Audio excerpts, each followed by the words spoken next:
Kelas Ekspresi dan Apresiasi Seni, Program Studi Pendidikan Guru Sekolah Dasar Universitas Sanata Dharma mempersembahkan adaptasi cerita rakyat Kalimantan dalam drama radio dengan judul Batok Mili.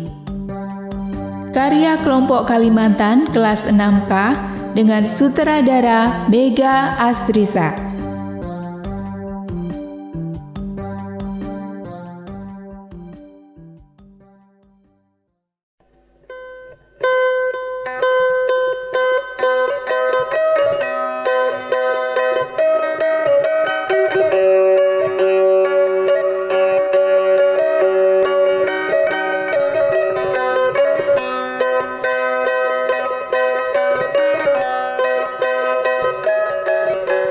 Dahulu kala, di Pulau Kalimantan Timur, tepatnya di Kabupaten Mahakam Ulu, terdapat cerita rakyat yang berkisahkan tentang Batok Mili.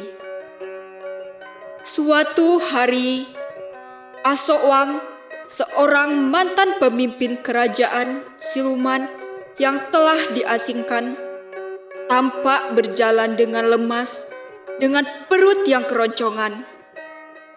Ia terus berjalan menyelusuri langit, berharap ia dapat menemukan sesuatu yang dapat dimakan untuk mengurangi rasa laparnya.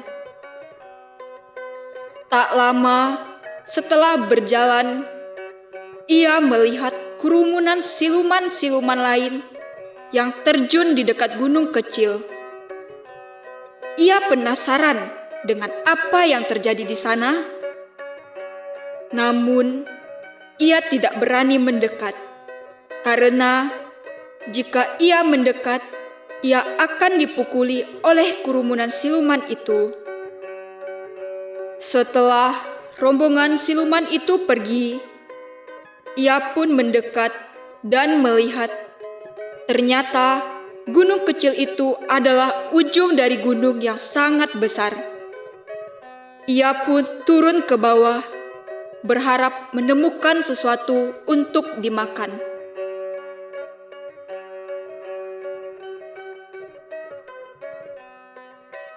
Asowang panik dan berlari menghindari siluman lain. Lavau Burak memegang pundak Asowang dan bertanya, "Hei Asowang, sedang apa kau di sini?" Asowang kaget dan ia pun berkata, "Aku lapar. Bisakah aku minta makanmu sedikit untuk makan?" "Siapa yang peduli padamu? Dulu saat kau jadi pemimpin, kau tidak memperdulikan kami, dan kau biarkan kami kelaparan." "Maafkan aku. Tolonglah, kali ini saja. Habis ini, saya akan pergi." "Tidak!" Lalu, Lavau Burak berteriak memanggil seluruh siluman yang ada di langit. "Hei, semuanya, kemarilah. Di sini ada Asowang." Gimana? Asowang Mantan pemimpin itu kan? Di mana dia? Ayo, Tangkap dia. Ayo kita Kita harus tangkap segera dia. menangkap dia. Dia harus membunuhnya. Bukan kamu, aku. Ayo. Kita harus segera menangkapnya. Asowang panik dan dia berlari menghindari siluman lain. Dia pun melihat ujung gunung yang berada di awan dan menuruni gunung itu sampai ke bumi. Dia pun terpukau melihat apa yang ada di bumi. Sesampainya di bumi, Asowang terpana dengan keindahan yang ada di alam bumi. Matanya melihat ke sekeliling. Ternyata gunung itu berada di tengah-tengah sebuah desa yang kaya akan hasil dari pertanian dan perkebunan. Seketika mata Asowang tertuju pada sebuah kebun yang memiliki banyak buah. Ia segera berlari menuju perkebunan itu dan memakan buah-buahan di sana dengan sangat lahap. Hahaha, Ternyata di sini banyak makanan. Aku sangat lapar. Aku harus segera makan buah dan sayur di sini. Seorang warga pemilik kebun tampak tersenyum bahagia sembari membawa alat petik, buah dan keranjang. Ia berjalan menuju kebun buahnya dan akan memanen perkebunan. Sesampainya di kebun, ia terkejut karena melihat sosok siluman sedang memakan buah dari perkebunannya. Spontan, pemilik kebun tersebut terbirit-birit berlari sambil berteriak, Tolong! Tolong! Tolong! Ada siluman di kebunku! Tolong! Tolong! Hah? Suara apa itu? Lebih baik aku pergi dari kebun ini sebelum pemilik kebun menangkapku. Siluman! Siluman! Tolong! Tolong! Tolong! Tolong! Tolong! Tolong! Ada siluman! Tolong! Tolong! Ada siluman di kebunku. Warga yang mendengar teriakan tersebut Apa yang terjadi? berlari dan mencari sumber suara itu, dan mereka mulai berkumpul. Ada siluman. Ada apa ini? Pak, tolong Pak. Ada siluman Pak di kebun saya. Hah, kok bisa ada siluman di kebun kamu? Iya Pak, dia memakan buah yang ada di kebun saya Pak. Bagaimana bisa? Biasanya siluman memang turun ke bumi, tapi tidak pernah mengganggu kita. Mereka hanya turun dan kembali ke langit. Belum pernah ada siluman yang mengganggu warga, apalagi memakan hasil panen warga. Ini tidak bisa dibiarkan. Ya sudah, masuklah dulu. Semuanya istirahat. Besok kita berkumpul di balai desa untuk musyawarah. Warga desa pun kembali ke rumah masing-masing untuk tidur. Keesokan harinya, kepala desa berjalan menuju ke balai desa sambil membunyikan gong.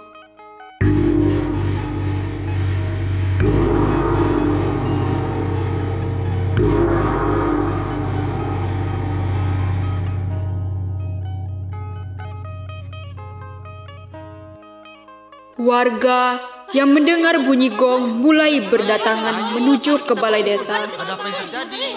Selamat pagi semuanya.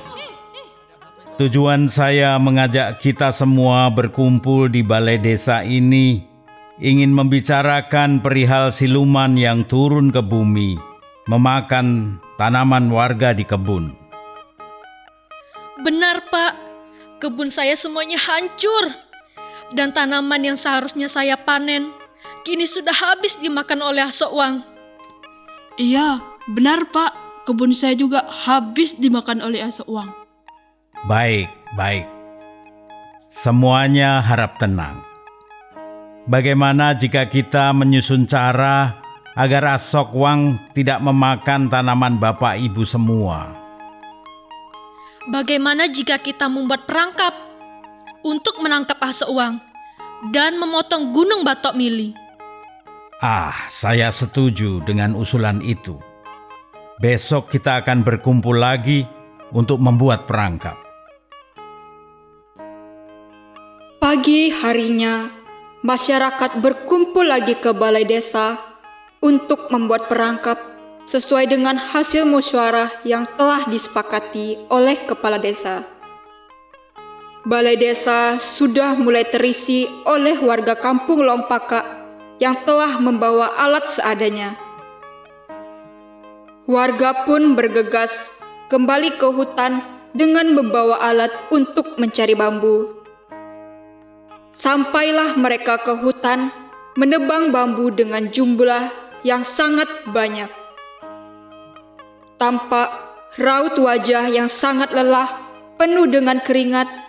Warga pun beristirahat dan mulai kembali ke balai desa dengan membawa bambu. Tanpa mengurangi rasa semangat, warga melanjutkan rencana yang sudah direncanakan dengan membuat perangkap dari bambu yang akan dibawa ke samping gunung Batok Mili. Perangkap bambu yang dibuat sudah selesai dan siap dibawa ke samping gunung Batok Mili. Bapak-bapak, ini perangkapnya. Akan kita bikin seperti apa supaya kuat? Kalau begitu, kita buat berbentuk kotak saja menggunakan bulatan bambu.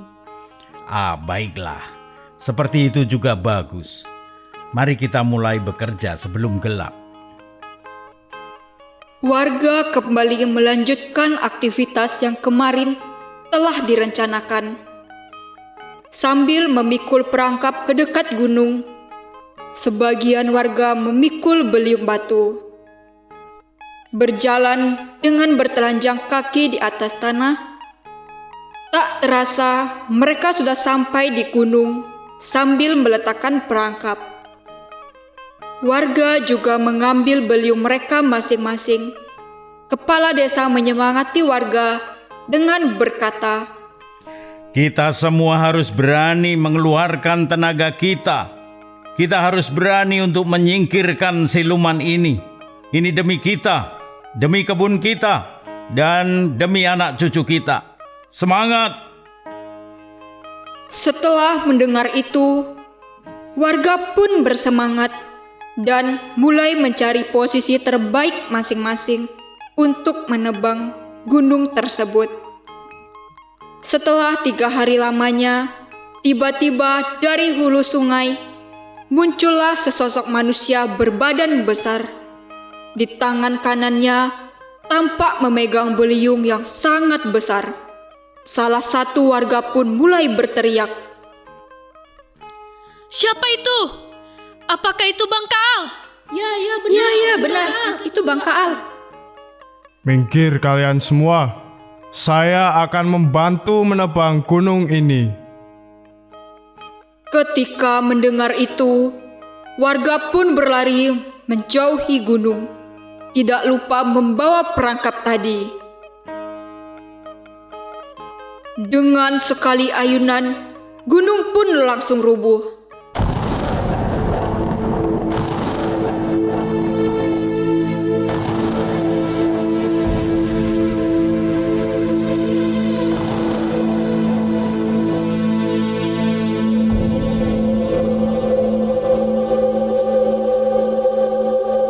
Asokwang yang tadinya ingin turun ke bumi untuk mencari makan, tiba-tiba merasa gunung bergetar. Dan dia berusaha lari kembali untuk naik ke langit. Tapi sayang, dia telah terlambat. Warga yang melihat Asokwang ikut terjatuh bersama gunung langsung berlari mendekati Asokwang sambil membawa perangkap dan memasukkan Asokwang ke dalam perangkap tersebut. Getaran apa ini? Aku harus segera kembali ke langit sebelum gunung ini membawaku jatuh ke bumi. Asokwang tergesa-gesa memanjat gunung tersebut. Asokwang pun terjatuh bersama gunung yang telah ditebang oleh Bang Kaal.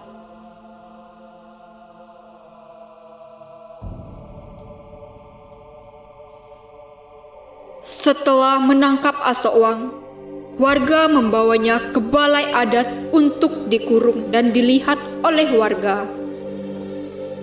Di saat itu, Asokwang masih dalam keadaan pingsan karena benturan yang telah dialaminya. Warga pun bertanya-tanya, akan diapakankah Asokwang tersebut? Beberapa saat kemudian, Asokwang pun terbangun dan ia ketakutan sambil menangis karena kesakitan kakinya yang telah patah. Sakit. Tolong bebaskan saya. Apa kamu bilang? Bebaskan kamu? Nanti kamu ganggu lagi tanaman kami. Nanti kami makan apa? Saya hanya kelaparan. Di langit tidak ada makanan. Tolong bebaskan saya.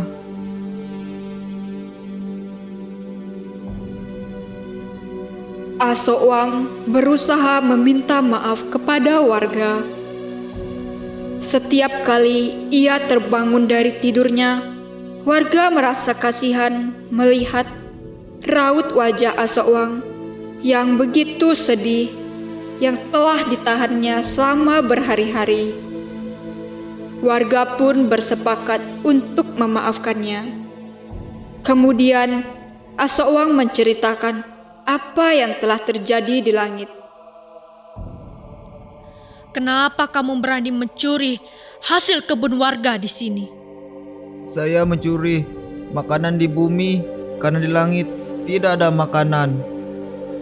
Saya penasaran apa yang ada di bumi sehingga saya memutuskan untuk turun. Ternyata ada banyak makanan di sini.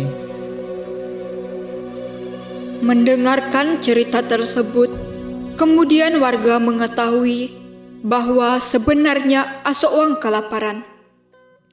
Asokwang, jika kamu ingin tinggal di bumi bersama dengan manusia, kami memberikan syarat agar kamu bisa tinggal di bumi. Apa syaratnya jika saya ingin tinggal di bumi? Kamu tidak boleh memakan tanaman tanpa izin, merusak dan mencuri tanaman, dan kamu harus berubah menjadi lebih baik lagi. Baiklah, saya akan berjanji tidak akan makan tanaman warga tanpa izin, merusak kebun, dan saya akan berubah menjadi lebih baik lagi. Dengan rasa iba kepada Asokwang, warga yang mendengar kisah Asokwang memutuskan mengizinkan dia tinggal di desa dengan syarat tidak akan memakan tanaman tanpa izin, mencuri ataupun merusak tanaman. Seketika wajah Asokwang yang tampak sedih kini berubah dengan raut yang sangat gembira karena mendengarkan perkataan dari warga setempat. Akhirnya, warga Longpaka hidup tenteram dengan aman tanpa ada gangguan dari siluman lainnya. Tanaman di kebun kini tumbuh subur dan kampung kian indah, asri dengan adanya Asokwang. Asokwang selalu membantu warga dan memudahkan pekerjaan yang ada di kebun.